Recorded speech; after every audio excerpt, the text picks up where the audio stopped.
and, you know, stand against all these injustices. So we are able to psych up our minds and say, no, we cannot win this unless we come out to fight and face all this. Yeah.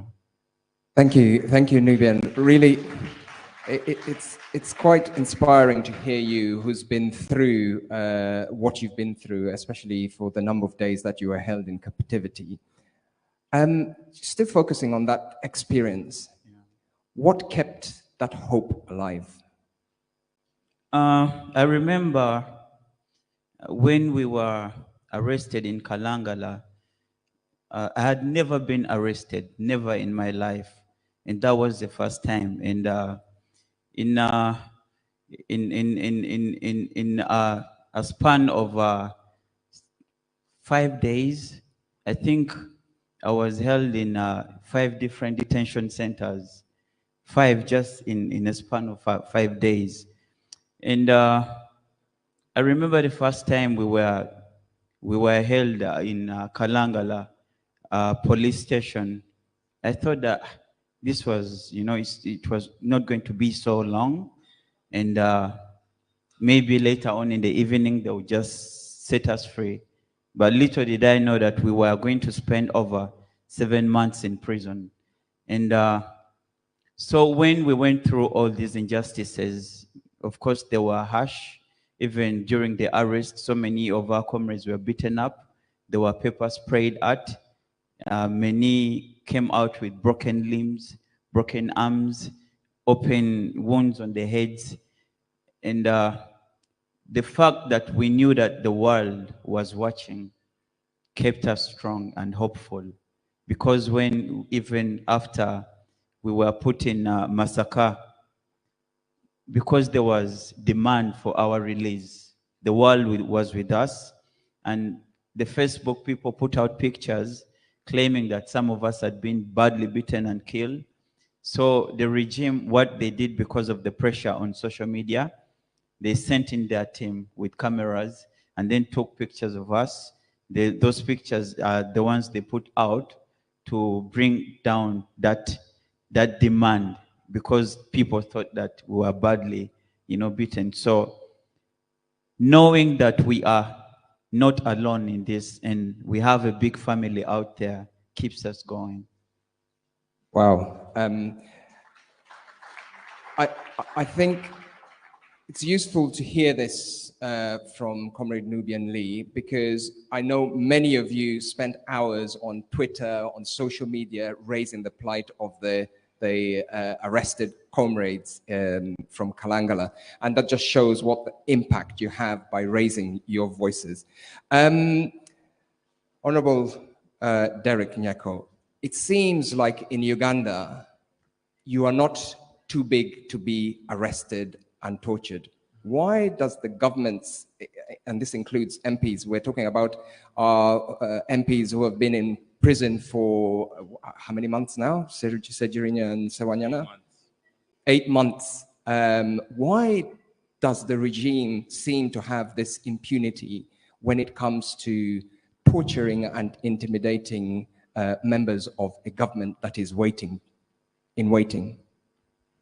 People power, our power, NUP, everywhere. I greet you all, comrades. It is too sad that we're facing the ugly face of the dictator at such a time when the world is modern. I must say, we do not have rule of law in Uganda. I must say it is too terrible, leave alone being members of parliament. But thousands and thousands of young people are in jail today because one person has to be in power for over 40 years. Alexander, just a few weeks ago, she was raped. It is torture. As a Minister of Security, we have had confidential stories of so many of our colleagues who have been sodomized. It has reached to that extent of torture.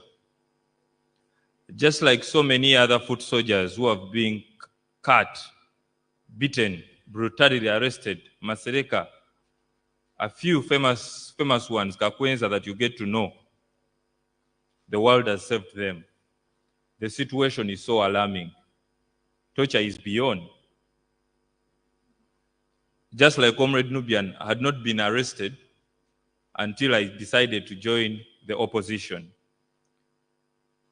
As a young Ugandan, I felt somebody had to be responsible.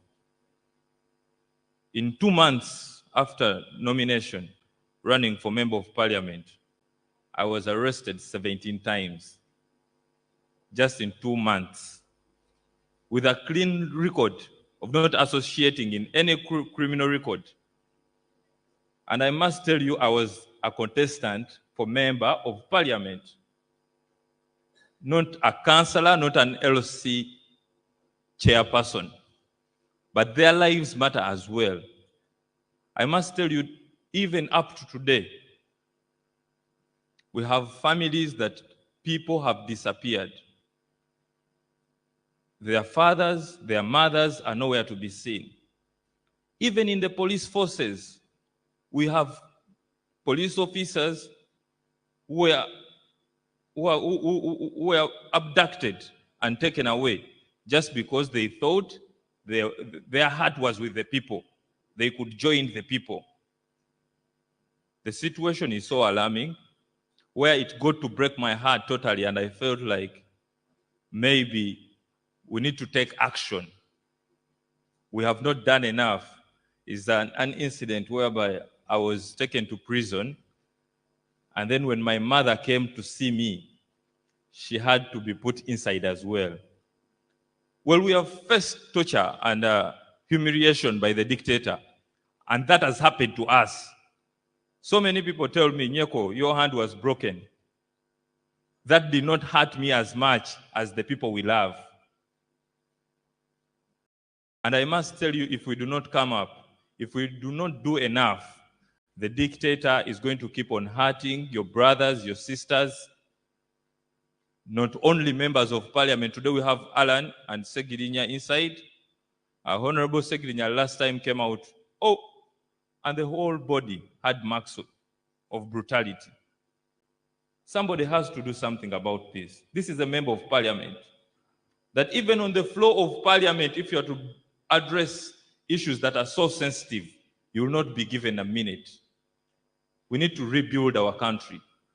And we can only do it if we rise up, if we stand up, if we do everything in our position to make sure that we remove the dictator. Thousands and thousands of young men and women are determined.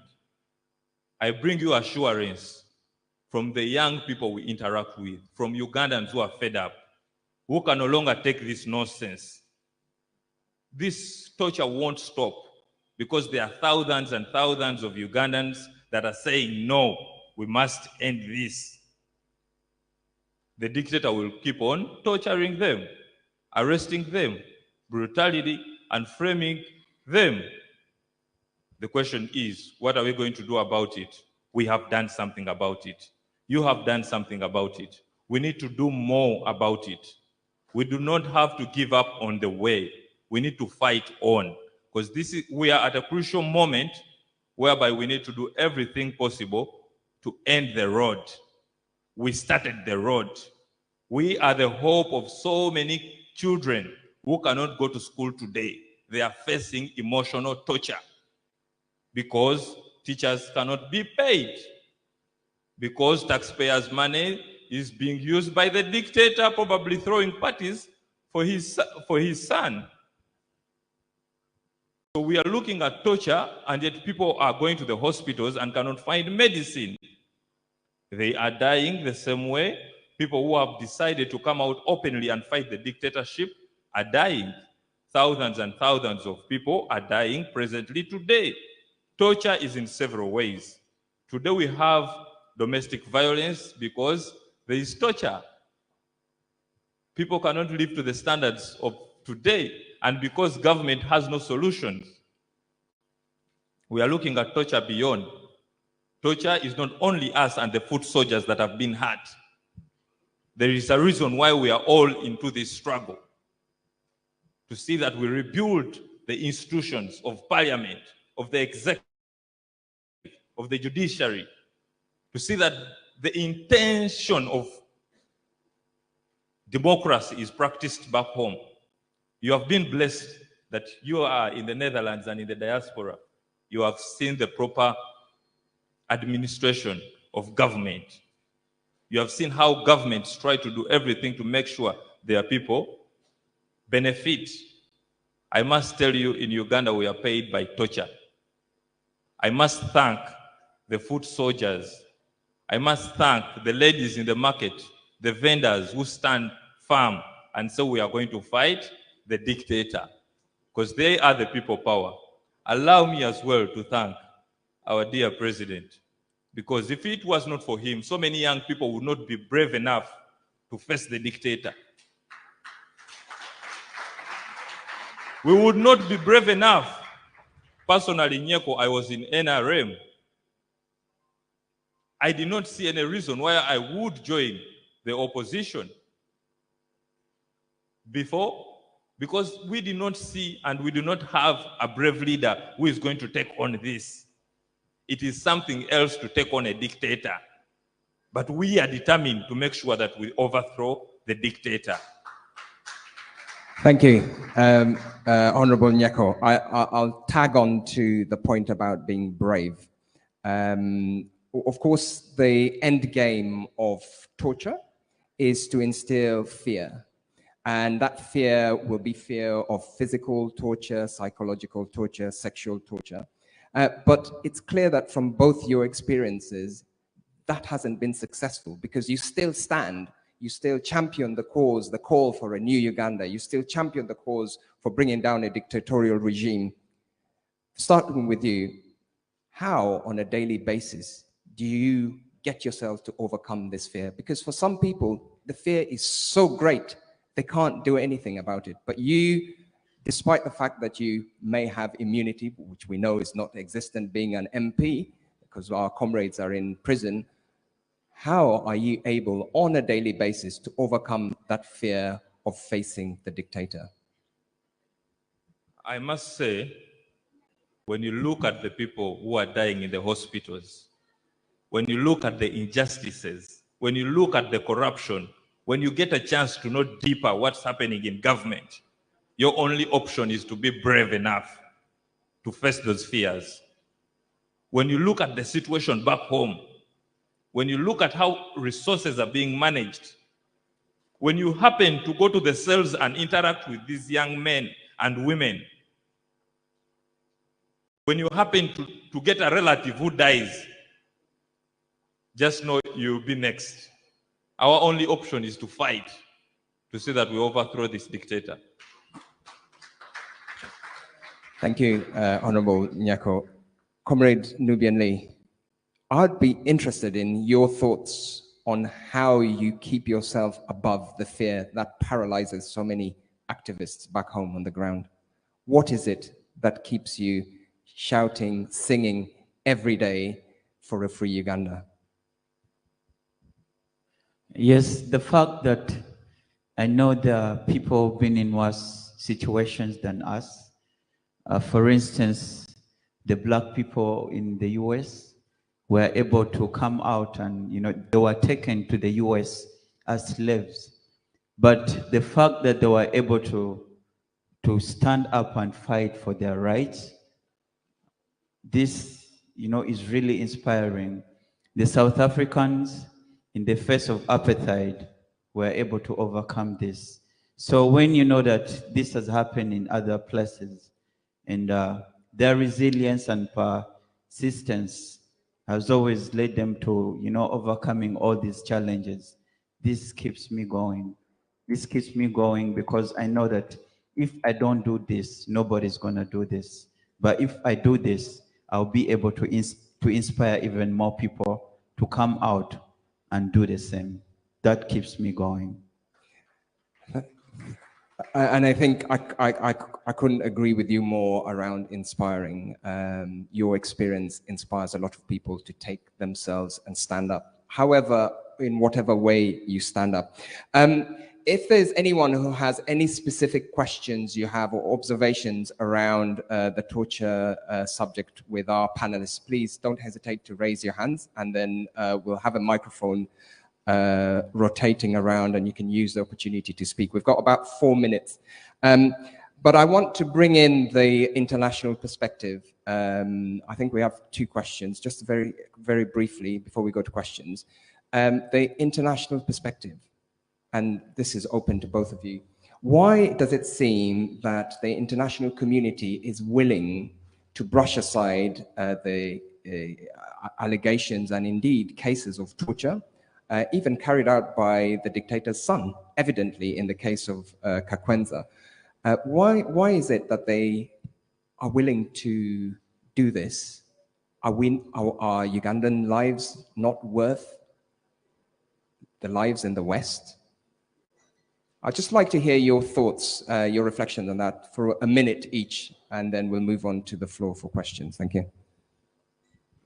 This is one thing that I always keep telling my fellow Ugandans. If we don't do this, nobody's going to do it for us. For the international countries to pick interest in whatever is happening in Uganda, it has to begin with us. When we say enough is enough and we come out as a nation and say, no, we cannot take this anymore in big numbers, and then the regime starts killing people in big numbers, that's when, you know, the international community will pick interest. But as long as we keep passive, then nothing is going to happen. It all begins back home. I like that. That's a really powerful response. Honorable Derek. Personally, I think the obligation is still to us. As we request the international community to stand with us, we must rise up. We must rise up and face our fears. No finances, no armed forces can suppress the people power. At the end of the day, the people power shall be in power. People power. Power. So I strongly believe we are going to make it as Uganda. We are going to free ourselves. We need this help, either with the help or with no help. We are going to free Uganda. Thank you so much, Honorable Derek Nyako. I think we had a couple of hands raised. Professor Milton, and then we'll take the other one, and then we will wrap up this session. Over to you, Professor Milton. Thank you, comrades, for speaking about your very painful experience. We know it's very difficult, but thank you for sharing this, because this is the kind of knowledge that inspires people involved in the struggle to even become much more committed. So I just want to thank both of you for that. So, Comrade Honorable MP Nyako, you brought an issue which is not new to this perverted regime in terms of the sodomy rape. People who are not familiar with the documentary, A Brilliant Genocide, you can go to YouTube. There's a shorter version of that film. And that documentary by Ebony Butler, who is an Australian filmmaker. She interviewed men who were sodomized during the Museveni War, because that's whole conflict with Joseph Kony. That was a Museveni war. He was the one who was financing Kony in order to make him brutalize people in the northern part of the country and get US support while he was doing that. And it was surprising that Ebony was able to get some of those men to talk about how they were raped intentionally with soldiers who were infected with HIV, AIDS, to spread AIDS. So that was very valuable. But here's the problem. Culturally, it's very difficult for women to speak on being raped, culturally, traditionally, and it's painful. For men, it's almost impossible, right? Ebony found a few.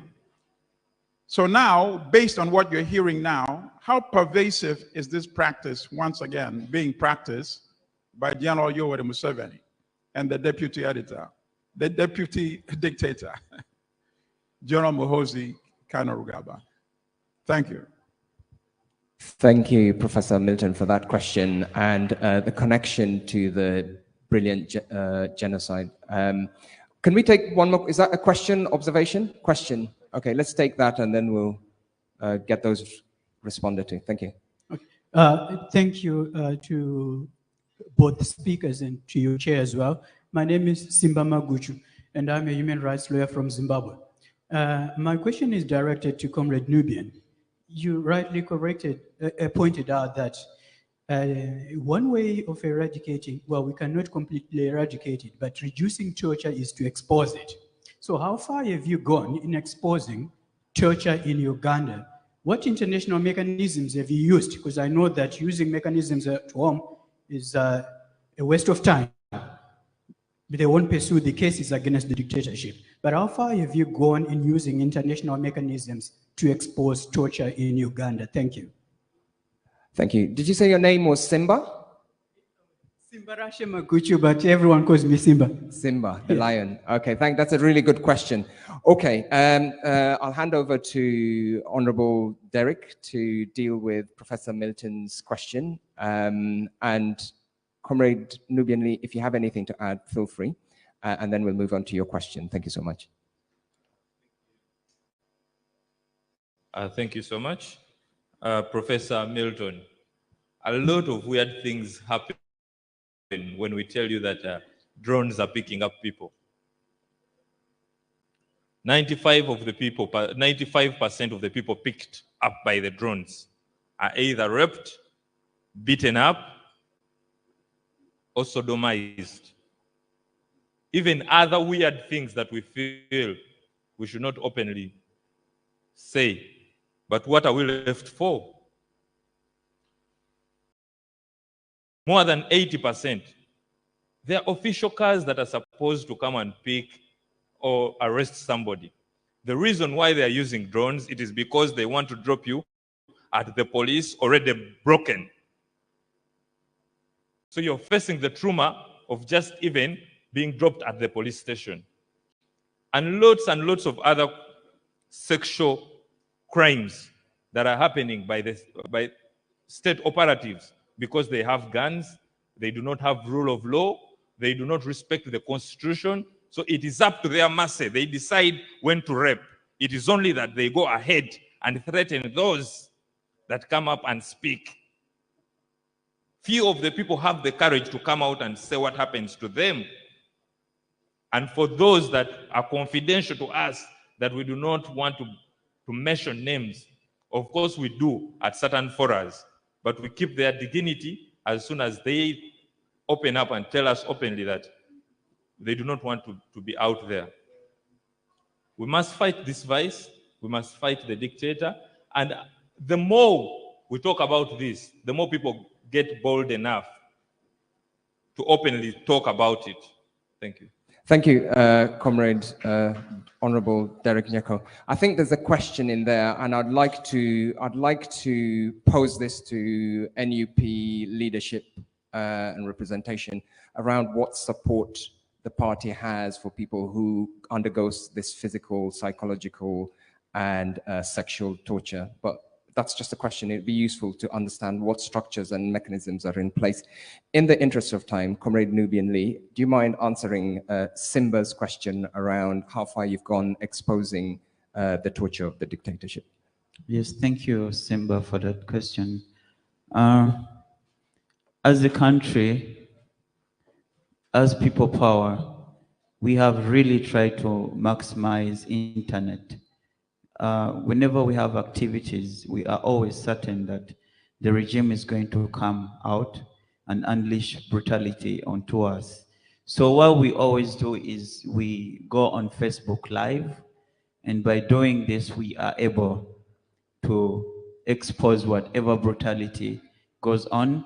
And as a National Unity Platform, we are also trying to document all these brutalities, you know, and we are trying to put a case in ICC about these brutalities. So we are fighting it both in the international courts of law, and back home, we are exposing it even more.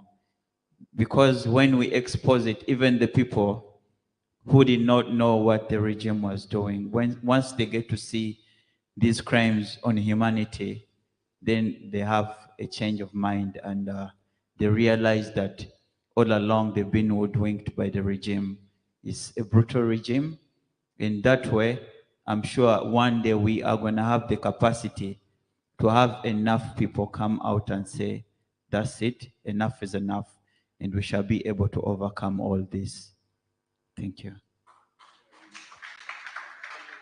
Thank you so much, Comrade Nubian Lee. Ladies and gentlemen, I know there are many questions, but in the interest of time, we have to move on. Please, this is an emotive topic. People undergoing through torture is not a pleasant experience to share, and I have a lot of respect for you being able to come and share with us your experiences.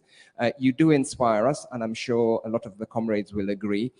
Ladies and gentlemen, can we give Comrade Nubian Lee and Honorable Derek Nyako a round of applause as we prepare for the next panel. Thank you so much.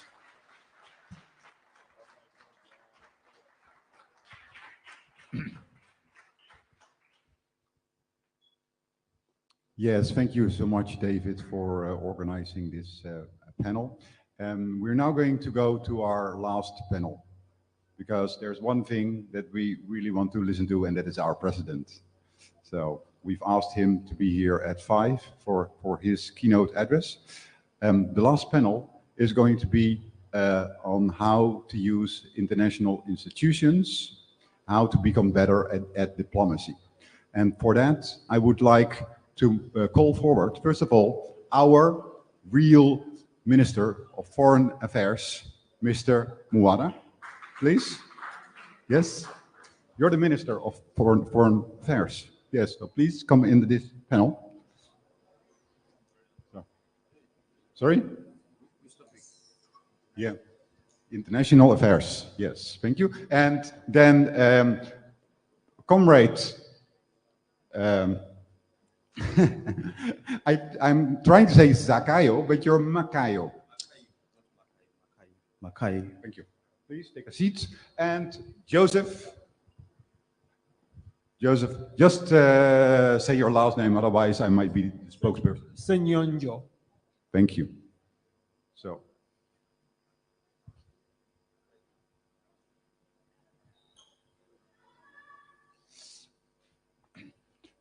Tony, you know how the microphone works? Thank you. This is not that good. So let me be here. So since we won the elections of January 14th, we became more active on the diplomatic front. And a lot of that diplomacy is done from the diaspora. And that's why it's so nice to have from the western side of the pool, we have Joseph from New York and Tony from the eastern side of the pool, and then obviously Honorable Muwonge from the southern side of the pool. So I want to start with you, Tony, because you are recently, you received your PhD in Berlin. It was online, possibly even more viewers than we're having today. And I want to congratulate you for that.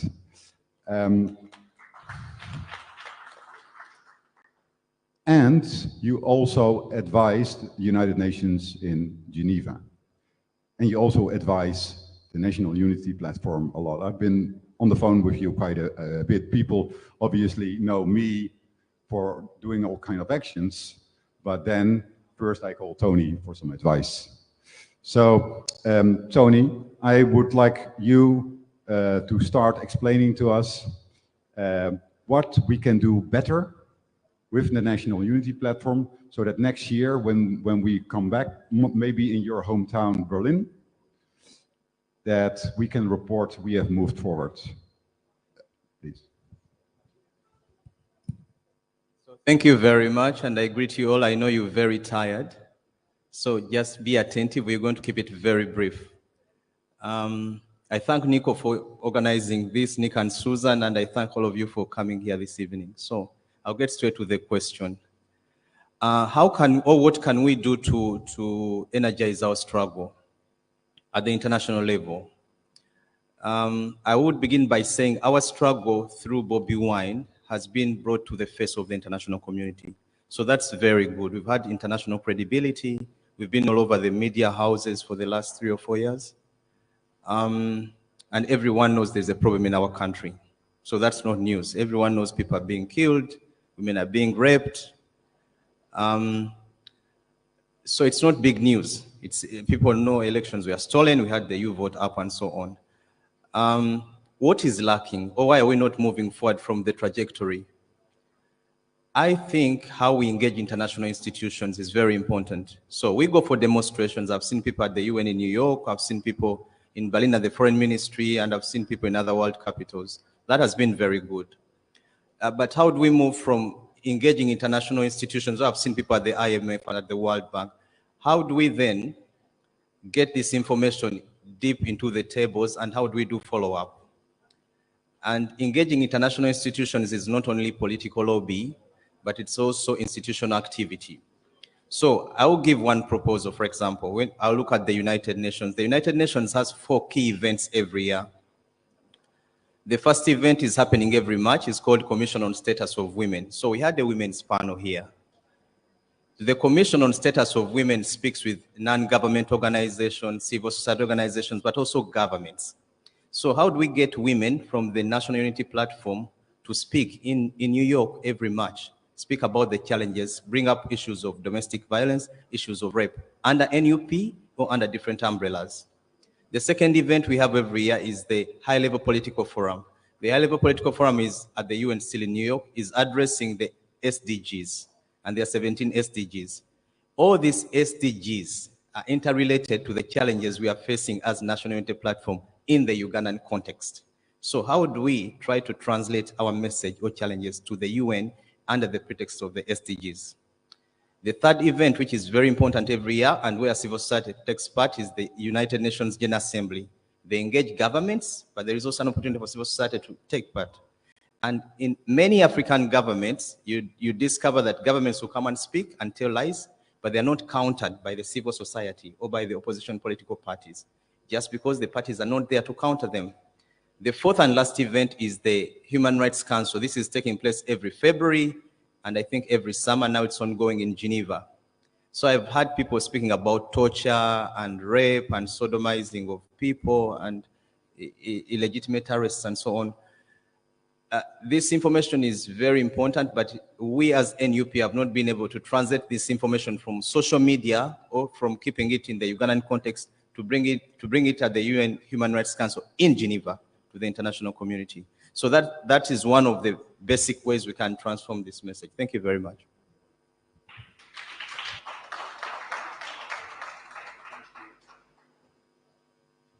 Thank you so much. Honorable Muwada, we have been having quite some interesting conversations, for example, about your meeting with the French ambassador. Remember, the French ambassador has a difficult French name, and he was meeting with Muhoozi and like meeting his friend and tweeting about it. And we in the diaspora, we were angry about it, and you were also angry, and you challenged him about it, and that is a great way of cooperating. So, Honorable Muwada, please, can you give the National Unity Platform some recommendations about foreign affairs and also how we can cooperate best? You in the headquarters and we in the diaspora with Tony and with Joseph. Thank you. Thank you. I want to first, as a shadow minister of foreign affairs, I want to first set the record straight that even the natural legal existence of the National Unity Platform, actually from the early days of the movement called People Power, up to the transformation into the National Unity Platform, that cuts across the structuring of all our chapters. International relations is part of a key ingredients in policy and leadership strategy in terms of NUP, people power, and equally in terms of our diaspora existence. We believe and we are aware that the world today is a global village where affairs of any segment of the world concerns all of us, be it outside Uganda or within Uganda. So on the onset, People Power has a particular segment for international relations. The National Unity Platform has a particular secretary for international relations. Even the leadership in Parliament, for example, has a shadow minister for foreign affairs, and our policies are deliberate. That's to set the record straight. Secondly, part of the reasons we are here, under the theme energizing the struggle, but as well meeting as National Unity Platform in the diaspora, having a diaspora conference is part of the strategy in terms of our international existence. Why is it part and why is it very essential? Before we talk about other actors, being international organs and governments, it all starts with the people. If we talk about torture, justice, rule of law, human rights, among others, our specific preference in the first instance are the people of Uganda, be it in Uganda or anywhere in the world, including the diaspora. And that's why among our topical issues, earlier today we discussed aspects of slavery, for example, domestic workers, workers beyond borders. We start with the people and the interests of the people of Uganda. And by our own nature, we don't manufacture standards and views and aspirations of the people. We engage them, we reach out, we hear them, and we are here. It's part of our deliberate strategy in terms of our diplomacy and international relations. Two, part of the atrocities we are dealing with, both locally and abroad, start by exposure. We must expose them. When Comrade Nubian was here, he mentioned how we have used a strong grip on social media, among others. Not because we don't want main media, but you know the restrictions and conditions under which they operate. Because part of international appreciation is exposure of the tragedy, of the atrocities, of the dictatorship we have. And without exposure, many of these international actors are very adamant and reluctant to appreciate that actually this exists. Never needless to say that institutions like, for example, the International Criminal Court, their standard is first of all investigation as a standard, but as well we ease the standard of awareness that this actually happened. And I want to applaud the Ugandan community in the diaspora. You have done us favors and wonders in terms of exposing what happens on ground in Uganda. The existence of you, our Ugandans in the diaspora, has been a blessing in disguise because you have been part of the basic pillar of the struggle. When the president had just arrived in the Netherlands here, one of his critical statements, he said that you people in the diaspora saved me. Please clap for yourself.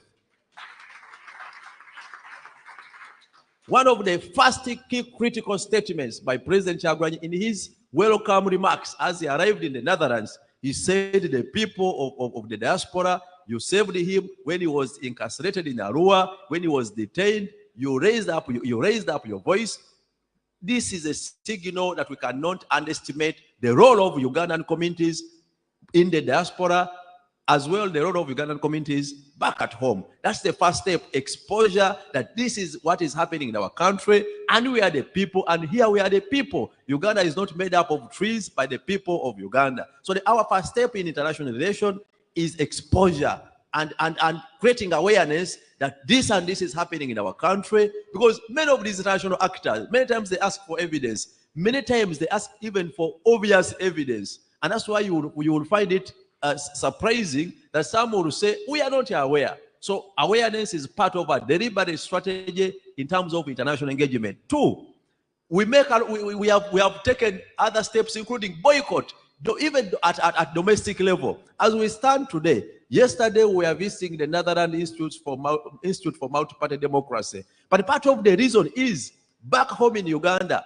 we boycotted membership of IPOD, because these are all partly international aspects of international relations and engagements in our domestic arena, especially the political arena.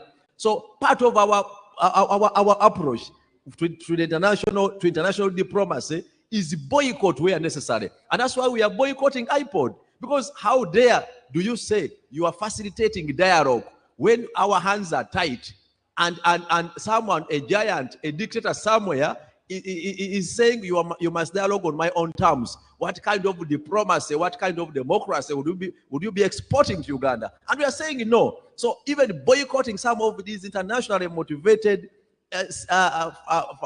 facilities, including IPOD, is part of our international strategy. We must be heard, and we are glad when we reached the Netherlands Institute for Multi-Party Democracy. The executive director was deliberately said, I'm aware of the position of the National Unity Platform. They boycotted IPOD because part of the reasons is they demand the release of political prisoners unconditionally by the regime before you can talk of dialogue. So I'm trying to capture that point extensively to give weight to our equally relevant approach of boycott in terms of international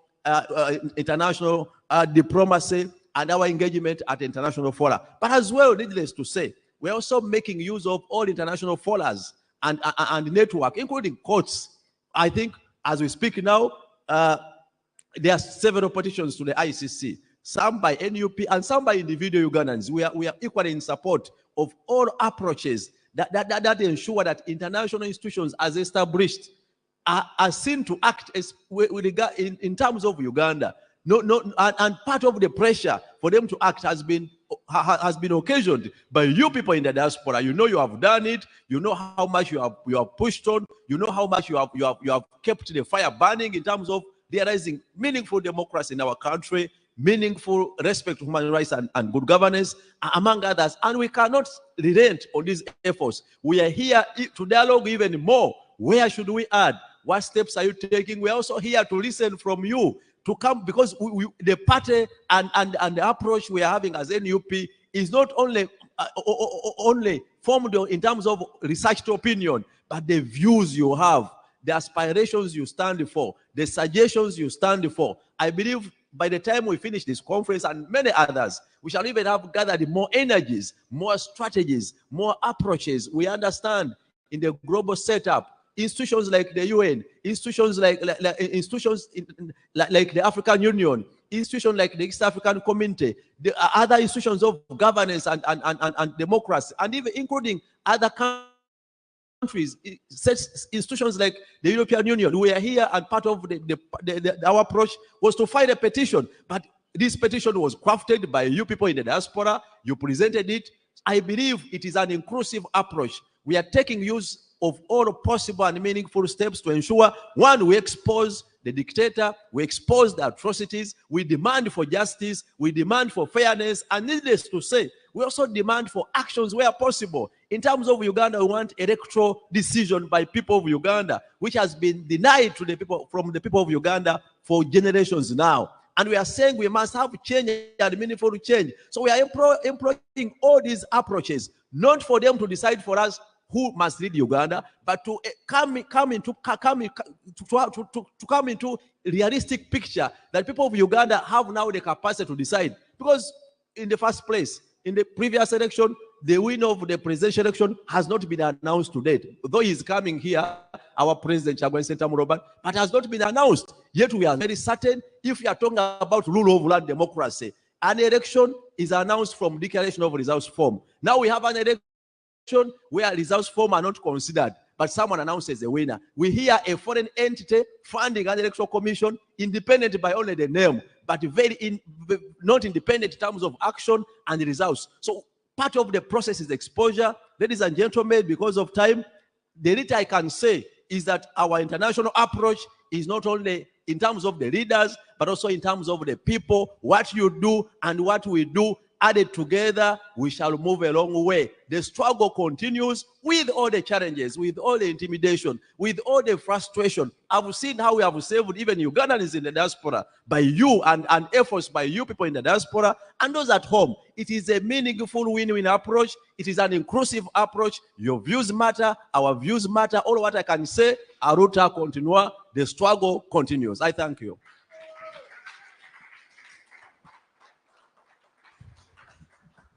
Thank you so much, Honorable Muwonge. I like the energy with which you are speaking.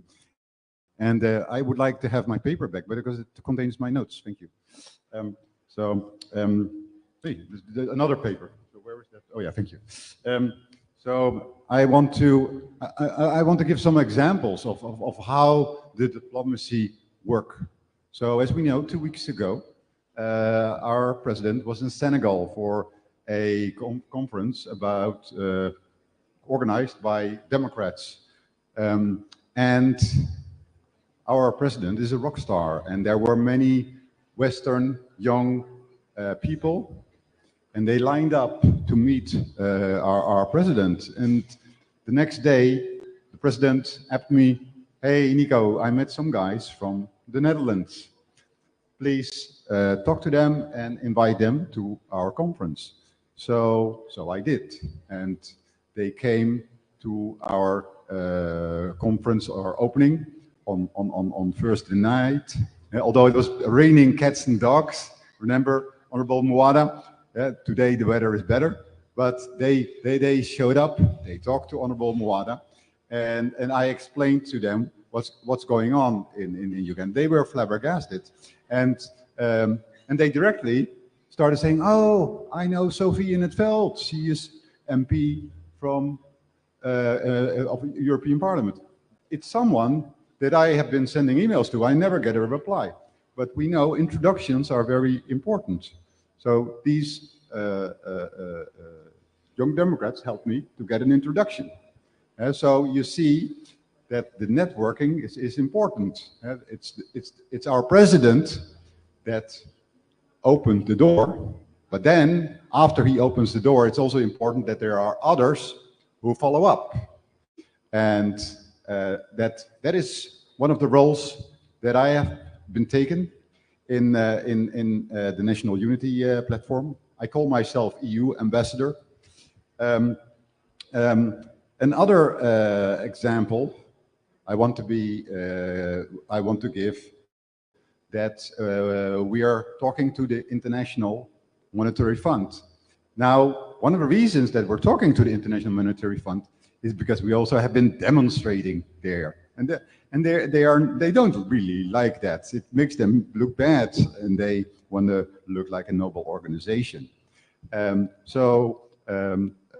Joseph, I know that you have been involved in those conversations, and also I think Honorable Muwonge, you've been involved in some of these conversations.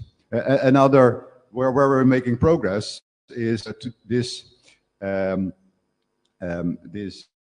year our president spoke to the Italian Parliament. He went to the Dutch Parliament. So more and more we're getting a little bit of contacts. Just in the UK things are difficult. That is not to blame to our UK chapter members, because they are demonstrating a lot, but it's unfortunately that with the present UK government, it's really difficult to make progress there. Now, one thing that that also has to do with diplomacy is also how we. It's important that the important documents and videos, etc., that we keep pushing them to the public. I think that is something that we can improve on. So Maybe some of you know that I wrote this book, Rigged. Maybe Nick, I wanted to add in something small, just for the record, as the National Unity Platform and as a government in waiting, equally we are in constant engagement with all countries of the world through their diplomatic channels and all international institutions. And we are making our position clear, especially to do with democracy and governance. And that's why you have seen our president meeting a number of and being part of a number of international programs and platform. Our message is clear and deliberate, and also substantiating where and in some circumstances why we are abstaining from particular arrangements. For example, the iPod, among others, where we think the intended results cannot be achieved, even with the patronage of international actors, until they prove tangible steps on ground that can ensure fairness and in terms of good governance. So we are in meaningful and constant engagement with the countries of the world through their diplomatic channels, diplomatic missions, diplomats, including international entities. And that's why I mentioned earlier that even after the post-election challenges we had, the first part of the step was a petition to the UN Commission on Human Rights, among others. We have petitioned a number of international entities and agencies, and we are making a number of meaningful diplomacy, both at international level. We are certain, but also to remind you that in circumstances that we cannot appoint you ambassadors with titles, just to know you are the ambassadors of the people of Uganda, wherever you are, where we cannot reach, or where we can't be in reach as a constant measure. You are there, and we are proud you are doing it. Thank you very much, Honorable. So, yeah, what I see is that the coordination is sometimes a bit lacking. So, for example, you're talking about the United Nations. We have someone working at the United Nations. I work together with a comrade here in the audience to analyze the United Nations review, that was totally outrageous. They were hardly talking about the subject of torture that we just discussed, but they did want us to abolish the death penalty, which is totally outrageous because the dictator doesn't even need a death penalty if he just shoots people on the street.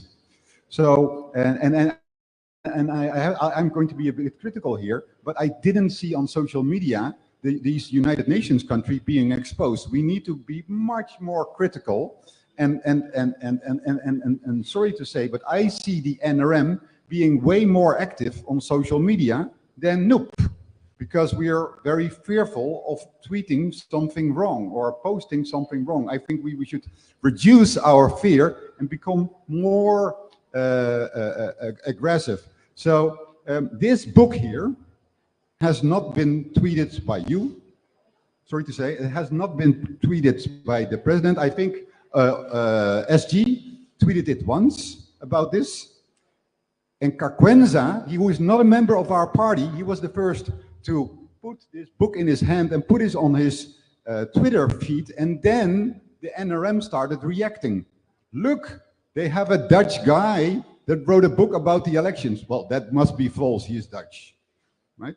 So why aren't we attacking the NRM with facts? Also about Kayunga, Honorable Nakwede.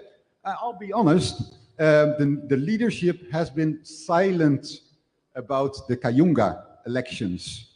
Silent. So that is also a part of diplomacy, because the Kayunga elections are not over.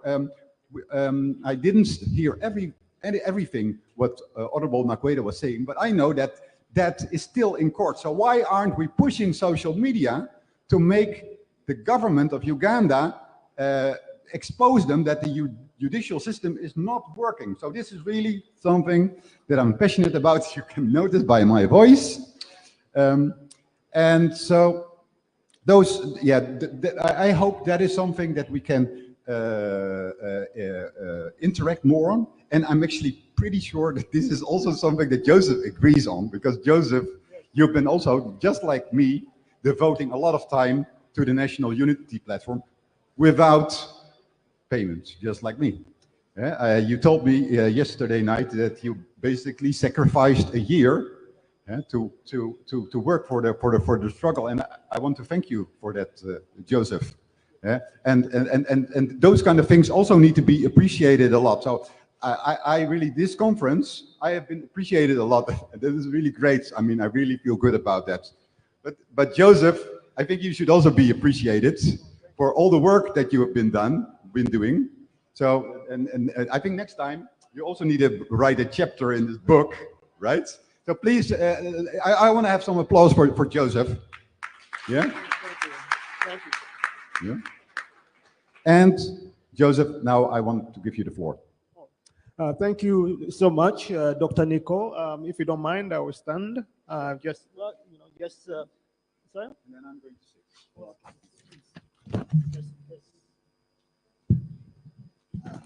Well, welcome, people power, our power. Yes, it's a privilege to be here. Thank you, Dr. Nico and your beautiful wife, Susan, for organizing this awesome event. The deliberations have been great.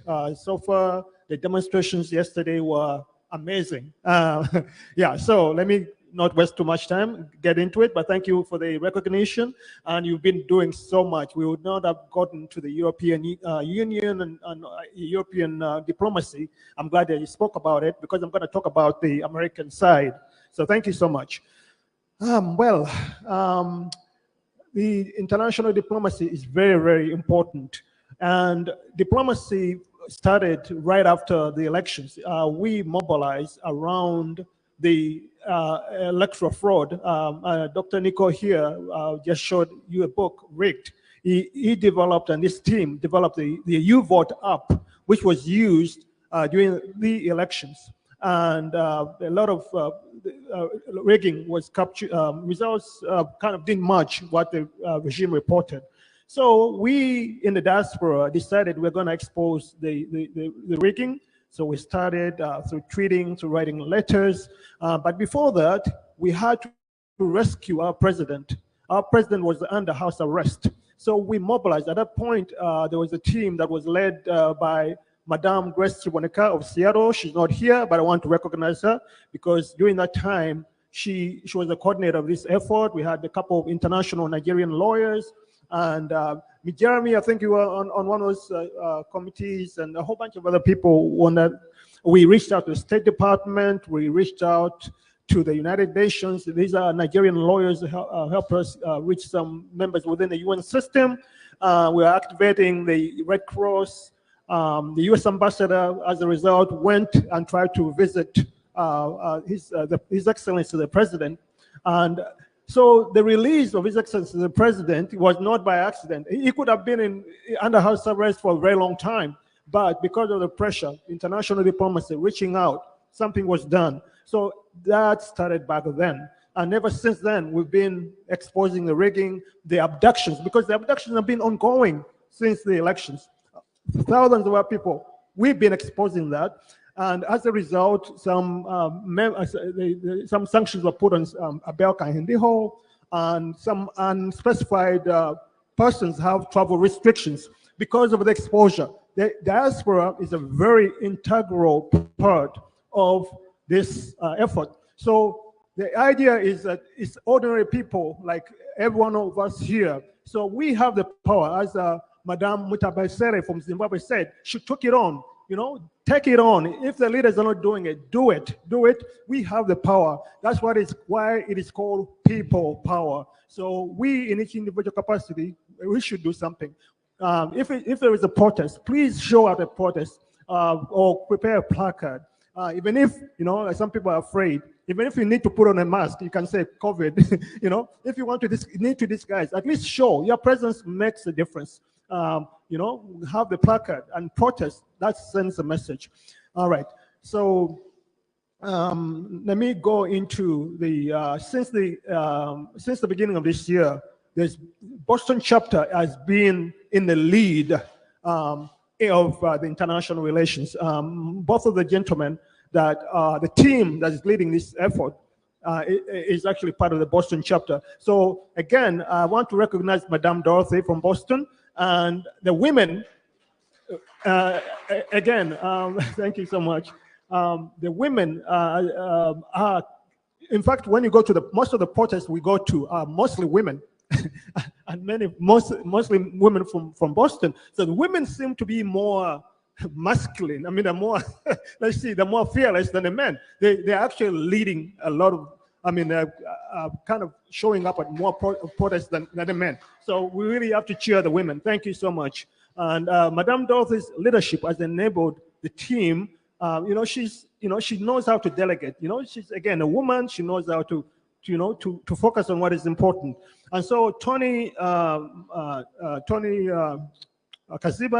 and Ismail Serun Georgie have been doing most of this, leading a lot of these efforts on international relations. So this is, since the beginning of the year, Boston chapter in its wisdom registered, and this is very important. I was talking to my comrade Jeremy from Germany, and was talking about the importance of being organized, of registering organizations so that you can then do things which would not ordinarily do. Robert Dabberstyle does not work in the diaspora. I mean, it works like in the police, like Mr. Nico did yesterday.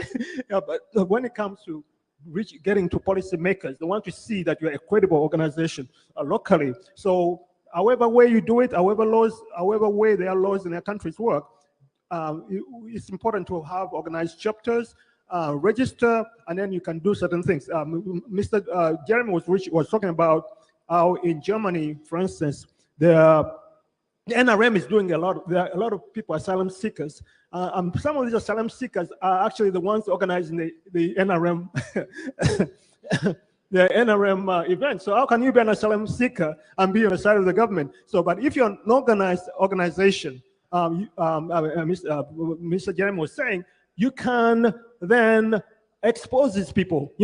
We should not be making it safe for these asylum seekers that are supporting the regime, which is they're supposedly fled from. So, but you cannot do it unless you are organized and you're an entity that is recognized. And so we are not going to make it safe for regime sympathizers, or rather, they cannot, claim to be asylum seekers and still be in bed with the regime. But organization is key. All right. So now let me, for meandering a little bit. Let me go into, since the beginning of this year, after the Boston chapter registered itself as NUPUSA.org, a non-profit that does a lot of mobilization work and human rights, humanitarian causes. There's been a lot of progress because now people, they're responding because there is an official email, NUPUSA.org. When I send an email, it's Joseph Senyonja at NUPUSA.org. So they are saying, whoa, this is a recognized organization. Before, we are not getting a lot of responses, but now we are getting a lot of responses. There have been a lot of meetings, and it's a bit of a list, so I'm gonna read it. So since the beginning of the year, there have been a meeting with the New York City Bar, the United Nations UN Human Rights, UN High Commissioner for Human Rights, the IMF, 3 meetings, the Center for Justice and Accountability, the State Department. We've had a couple meetings with them, and one of the results of that was the visit by the lady who acting head of the Bureau of Democracy, Human Rights and Labor. She went to Uganda, I think, in March or April, and she met with the leaders of opposition, and she actually said that the regime has to account for the 2020 killings. That it was after, maybe 2 or 3 weeks after we met with that department. She went, met with leaders of opposition, and made this demand. So that to show you the power of engagement. We in the diaspora have the power. We have the access to help with the situation at home. We met with the several senators, Senator Ed Markey of Massachusetts, officers. We don't really meet the senators, but you meet with their aides. We met with the Senate office of Senator Van Hollen of Maryland, the office of the mayor of Boston, the Human Rights Watch, Senator Elizabeth Warren, the office of the European MP Nicholas Ninas, who was instrumental in the European Union's resolution for Magnitsky sanctions that Mr. Robert Amsterdam talked about earlier today. the office of Jim McGovern, that's another senator, and very interestingly, a meeting with the office of Hillary Clinton is coming up. You know, as everyone knows, Hillary Clinton was the former vice president, former Secretary of State of the United States, and also former vice president. So, Joseph? Yes, I understand. I'm running. Oh, yeah, no, this is a great list.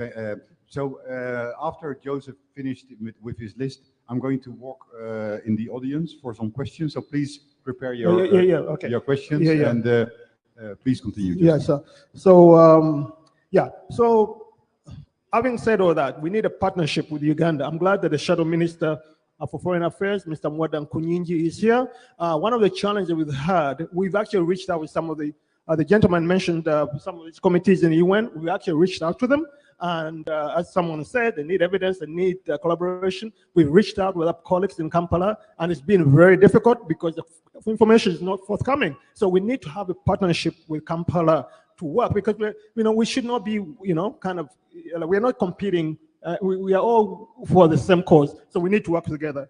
And so basically, and again, the final point, we have to stand up for ourselves. We have to okweberamu. It's not that because I'm in the US, it doesn't concern me. But what legacy are we going to leave for our children and our grandchildren when we say that our country was destroyed, our heritage our environment was degraded, and everything was basically decimated under our watch? What are we going to say? Even if you think it doesn't concern you, you are okay. We have to think beyond ourselves and do something, say something, involve yourself in protests, write letters, tweet, do whatever it takes to expose the regime and move the struggle forward. Thank you very much. Thank you so much, Joseph. Joseph already mentioned Tony Kasiba, who is doing a lot for the US diplomacy, and I should also mention Ismail. He had already bought a ticket to come here, but unfortunately, someone who is dear to him is very sick, and that's why he couldn't travel him. So I also want to appreciate Ismail very much. I wanted to clear something as a quick response from his presentation. One, the National Unity Platform and People Power has its primary leadership in the Republic of Uganda under the leadership of President Kyagulanyi Ssentamu Robert. It always tries to maintain the same and the systematic message, both at home and also in the diaspora. Other factors constant. And it has a desk for international relations as the National Unity Platform. People Power has a desk for international relations to keep a systematic flow of information and action plan and points. I would urge all chapters to take use of those channels. Incidentally, for us under Parliament, as Shadow Ministry, we pick up interest areas from the party as they are. Is what we advocate for. But original discussion is from the party hierarchy. A party has the national executive and party structures and policy organs, which we are trying to promote that we process our key interest in terms of Uganda from the party and its headquarters, specifically in Kamocha, where it is, among others. We have enabling channels where there is any weakness in access. I believe the leadership is also here. They can facilitate more and quick response. But I would say on record, these provisions are there and this support is there in terms of access. Secondly, because the USA chapter has partially presented, I want also to put on record that there is significant diplomacy and diplomatic achievements by all the chapters. I've seen action points in diplomacy from as close as Tanzania, Kenya, South Africa, or Africa in general. I've seen the Asian community from the Asian continent, the Middle East, from China, Can you to please Europe round and up, please? America. So all these chapters have been actually functional and active. Much as they have not got chance to present here, the UK chapter, they have also been actually functional with a lot of action points on diplomacy, international relations, and a giant contribution to the liberation struggle. I just wanted to make that one clear on record in terms of the presentation, to recognize all your fundamental contribution and achievements, much as we had a case study from the USA. I thank you. Thank you, Shadow Minister for Foreign Affairs, for that contribution. There is something which is important that I forgot. I think you appeared on Uganda's Bleeding once, and you asked about engagement with the foreign missions in Uganda. You said you engage. I'm glad maybe something changed, because at that time, you said that we don't engage because they're present in Uganda, so they see what is happening, so we don't need to tell them. So we, being in a diaspora, that is not a satisfactory answer, unfortunately, because you see, even in the market, when you go to market, you have sellers of tomatoes, and you have so many market women selling tomatoes, right? And you have a lot of customers, and unless you speak up for your tomatoes, you know, people can pass you by because there's so many buyers. Yeah, I mean, yeah. So basically, there's so many buyers, and there's, you know, like a lot of. So basically, so it is in foreign policy. There are so many competing interests. These countries are dealing with their own interests. That the international community is dealing with so many crises in Ethiopia, in Somalia, in Eritrea, in whatever. You have to be consistent. You have to speak up for yourself. Yes, they see it. Yes, it's true. They're there. They see it, but you have to speak up. If you don't speak up, they say, well, yeah, they see it, but you have to, champion it. Just like when you go in a campaign, these candidates keep on repeating the same message. You know, people have heard the message before, but they keep on repeating it over and over again. You have to, you kind of get to your conscience that you guys are talking about human rights, respect for human rights and democracy. This is happening right under your nose, and you're not saying, something. I know that maybe the fears or whatever, but it's us, especially the shadow ministry. I think a lot more needs to be done, and I think even Honorable Derek Nyeko said we are not doing enough. And I heard you trying to almost sound like yes, it's important that all the chapters, but are doing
Yes, comrades. Sorry for the network problem. I think it's going to be solved very, very, very, very quickly. Sorry for that. Sorry for that. In a few minutes, it's going to be sorted. Yeah, remember, we've been streaming since morning. So the live stream had made 8 hours non-stop, and the cameras went off automatically. Actually, not automatically, but abruptly. Yeah, without anyone who's noticed. So it's being sorted, and any time from now, things are going to be okay. Nenga, thank you for being here. Thank you for watching. Thank you for following this NUP Diaspora Conference. So far, so good. And out of 5, I don't know how you can rate it. You guys that managed to follow from the very beginning up to this point in time, according to me, my personal view. So far, so good. Yeah, so far, so good.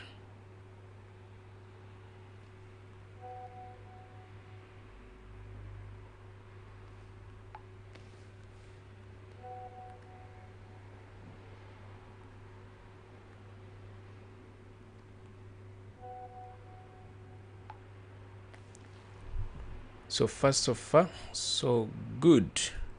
If you have any question, by the way, I've seen France Nasua asking about the president. The president is in the building. He's in the building.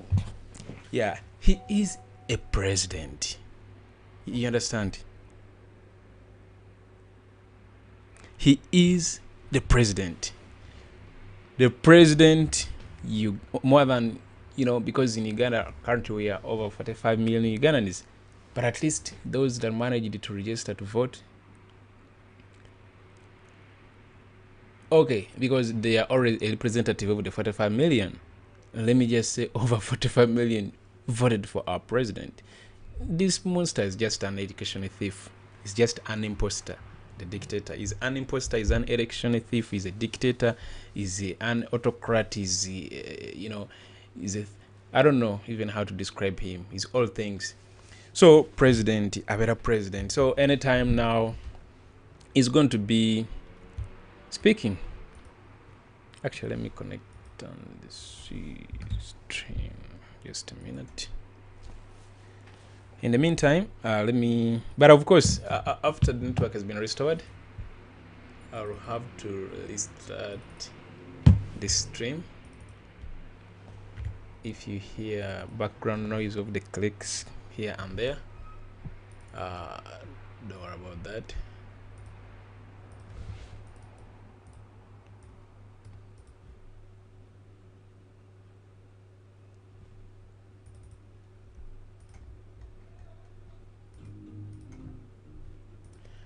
Okay.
of having my own opinion, because every opinion I say is the people's opinion.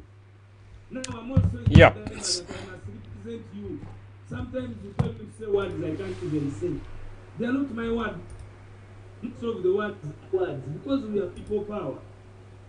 If we wake up tomorrow as people power and they tell us that now it is Panga, Russia, it is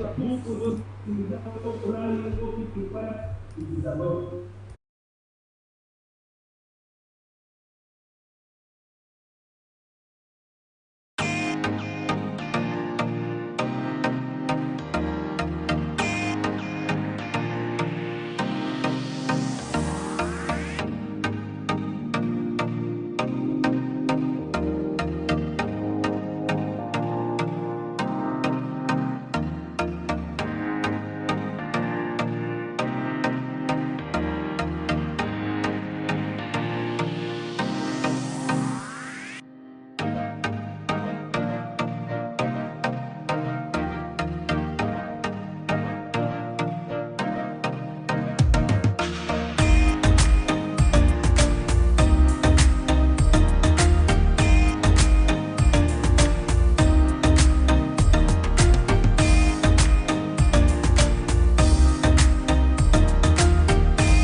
All right. Thank you guys for holding on. We are back. The stream is back. For those who follow us on Facebook via JB Muwonge TV channel, the stream is back. And let me request you kindly, let me restart this stream because now it has been disorganized. It has so many breaks, you know, network glitches and all that kind of thing. So I beg restart this live stream.